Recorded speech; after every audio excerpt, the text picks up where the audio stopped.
ها د respiratory system کې به د لنګ خبره کوو ها خو یاد ساتئ respiratory system خبره کوو خو د human respiratory کې د lungs خبره کوو ها lungs LUNGS lungs مې ولیکو ها lungs مې چې کله ولیکو it means چې دا دوه دي ها دا زموږ څه paired up respiratory organ ها paired up respiratory organs دي چې paired مې ولیکو it means چې دا به څو یو دوه وي ماشاءالله 2 in numbers دي تا خو به هم د لنګس نوم چېرته اورېدلی که نه دوه دي ښه یو زمونږ سه رایټ لنګ ده رایټ ته رایټ ولې وایي او یو لیفټ لنګ ده لیفټ لنګ ده رایټ ته رایټ لنګ ځکه و چې په رایټ سایډ باندې ده دې که خو څه غټ لاجیک نه وي رایټ لنګ اوس که د رایټ لنګ او د لیفټ لنګ خبره مونږ وکړو نو که رایټ لنګ ده زمونږ سه او که لیفټ لنګ ده نو دا زمونږ سه په چیسټ کیویټي کې پرتې دي یا په ریب کیج کې انسایډ دننه پرتې دي او زیاتره انټراتوریسک سپیس چې کومه دی دیو اکوپای کړی دی ښه نو چېرته دي دا انسایډ توریسک کیویټي ده په توریسک کیویټي کې دي دا ښه انسایډ توریسک کیویټي که دا لنګس تاسو چک کوئ او د دې تاسو دغه وکئ اناټمي چک کوئ نو دا رایټ چې کومه دی دا به تاسو ته little bit larger as compared to the left lung ملاویږي او دا به smaller in size ښه دا به larger به داسې چې تقریبا که تاسو وګورئ نو 56% به زموږ څه دا او 56 چې د څو نه لرې کړي نو څو به پاتې شي 44 نو که چېرته د 44% راوستی و نو داسې نه چې تاسو چې اوټ اف سلیبس دی دا زموږ په بک کې نشته دی نو لیفټ لنګ چې کوم دی 44% جوړی زموږ څه که تاسو دا رایټ لنګ چک کوئ نو په دې کې 3 لوبز دي ښه 3 لوبز دي او دا چونکې سمالر ده نو په دې کې 2 لوبز دي اوس د دې 2 لوبز شاته لاجیک څه دی د دې شاته لاجیک دا دی چې asymmetrical position of the heart چې کومه دی هارټ د دې د وجې نه یعنی دې هارټ ته ځای ورکړی دی یعنی زموږ هارټ ته لنګز په خپل هارټ کې ځای ورکړی دی نو د کارډیک ناچ د وجې نه کارډیک ناچ که چېرته نه څوک تپوس وکړي کارډیک ناچ ورته وایي ښه TCH کارډیک ناچ دا کارډیک ناچ موجود دی نو د دې د وجې نه د دې سایز لږ څه دی دا وړوکی دی په دې کې 2 لوبز دي په دې کې 3 لوبز دي دا 3 لوبز یو زمونږ سه اپر دی یو چې کومه دی میډل دی او یو چې کومه دی لور دی ښه لور دې اپر ته سپیریئر هم وایي سپیریئر لوب دې ته میډل وایي میډل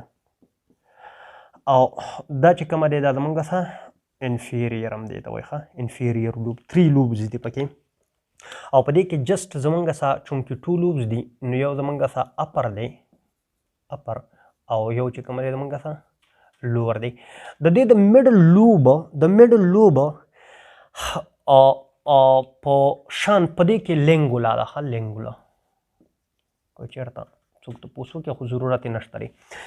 اوس که تاسو وګورئ دا لنګس نو د دې لنګس که درته زه فار ایګزامپل ډایګرام جوړ کړم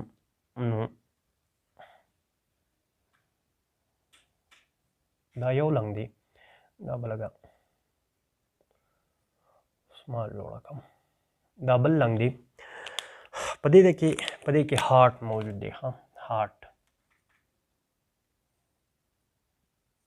د دې هارټ د وجې نه دې ته کارډیک ناچ وایي دی دې ته به زه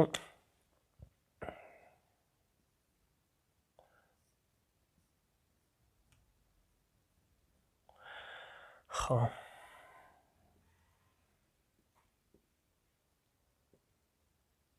دا انټامیکل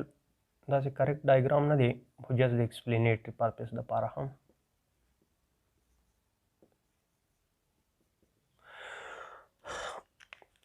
دې کې دا به زه اپر لوب به جوړ کړم دا اپر لوب دی، دا میډل لوب دی او دا لور یا انفیریر لوب دی او په دې کې جست 2 لوب دی، دا اپر لوب دی او دا لور دی. که تاسو وګورئ نو د دې دواړو لنګز نه ډیر چاپیره دا په یو سیک لایک سټرکچر ممبرین لایک سټرکچر دا په دې بلیک باندې بیا جوړ کړم دا په دې سیک لایک سټرکچر کې پرتی دی دا سیک لایک سټرکچر چې ما کوم جوړ کوم دا دې ته پلیورا وایي. د دې پلیورا دوه ممبرین دي،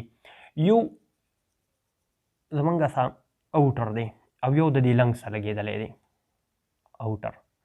دا اوټر چې کومه دی د پیرایټل پلیورا وایي پیرایټل، او دا کم چې دننه دی دې ته ویسرل پلیورا وایي VISCERAL ویسرل پلیورا. یعنی که تاسو وګورئ نو پلیورل ممبرین چې کومه دی پلیورل ممبرین د دې دوه پورټ دي،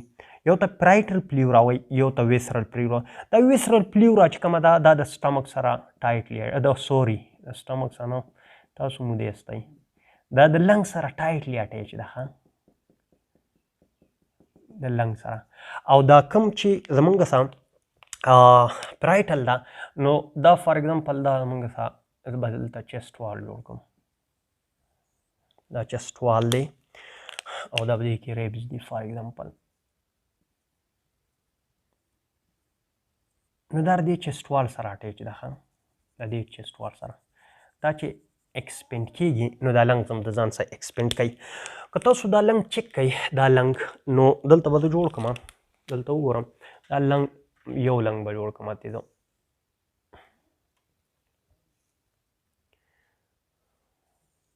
دا یو لنګ دی. د دې د کوم ډاون ور دا ایریا چې کومه ده دې ته بیس آف دی لنګ وایي دې ته څه وایي بیس آف دی لنګ او دې ته ایفکس وایي ایپکس آف دی لنګ وایي. دا بیس چې کومه دی دا په ډایفرام باندې پروت دی دا به داسې ډایفرام DIAPRAM ډایفرام. او دا کوم چې زموږ سره ایفکس دی نو په دې کې به زه داسې دا به فرست ریب جوړ کړم فرست ریبس دا د فرست ریب د نه اباو تللی دی. که تاسو دلته وګورئ دا زموږ سره لنګز دي په دې کې دا لنګز چې کومه دي دا زموږ سره یو رایټ لنګ دی او یو زمونږ سره لیفټ لنګ دی. د لیفټ لنګ په دې ځای کې زمونږ هارټ پروت دی په دې ځای کې د دې هارټ د پریزنس د وجې نه دا لنګ سمالر دی او دا زمونږ سره لارجر دی. په دې کې 3 لوب دي، یو سپیریور لوب دی یو میډل دی او یو انفیریور لوب دی. په دې کې 2 لوب دي، یو اپر لوب دی یو لور لوب دی. اوس کله چې دلته تاسو وګورئ نو په دې باندې لاندې د دې ابډومینل کیویټي او توریسیک کیویټي په منځ کې یو مسکولر سټرکچر دی هغې ته موږ ډایفرام و. دې ډایفرام خو یو دا کار کلی دی چې زموږ سې ابډومینل کیویټي د توریسیک کیویټي نه جدا کلی ده. دویم یې دا کار کلی دی چې په دې باندې لنګز پراته دي. د دې لنګز دا بیس چې کومه دی دا ارست کوي یا دا پروت دی په څه په ډایفرام باندې. او د دې ایفکس چې کومه دی دا د دې فرست ریب یا دا کلیویکل هم تاسو اخیستلی شئ د دې نه بره دې ځای ته راغلی ده. اکثر په تاسو ډاکټران لیدلي اکسکلټیشن چې کله کوي سټیټوسکوپ په دې ځای باندې ږدي په دې ځای باندې اټ مینز چې دا زمونږ سره دغلته هم د دې ساوندز چې کومه دی د بریث ساوندز چې کومه دی هغه په دې ځای کې هم دا چک کوي لنګس چک کوي. کپولا ورته وایي زمونږ سره ایفکس اف دی دغه دا اباو د دې کلیویکل یا د دې فرست ریب راغلی دی. زمونږ سره کله چې ریسپایریشنز کوو مونږه او انسپایریشن کېږي نو دا ډایفرام داسې ډاون ورډ لاړ شي. د دې ډاون ورډ تللو د وجې نه دې ته سپیس اویلیبل شي نو دی. اوس زمونږ سره دا میکانیزم څنګه کېږي په کومه طریقه باندې مونږ سره اخلو میکانیزم اف بریتینګ څنګه کېږي دا به په هغې کې ډسکس شي. یو سمپل جسټ مې درته دومره خبره کوله چې زمونږ سره بیس اف د لنګ arrest on the diaphragm او apex چې کومه دی above the clavicle یا دلته یا د فرست ریب نه دا above راغلی دی.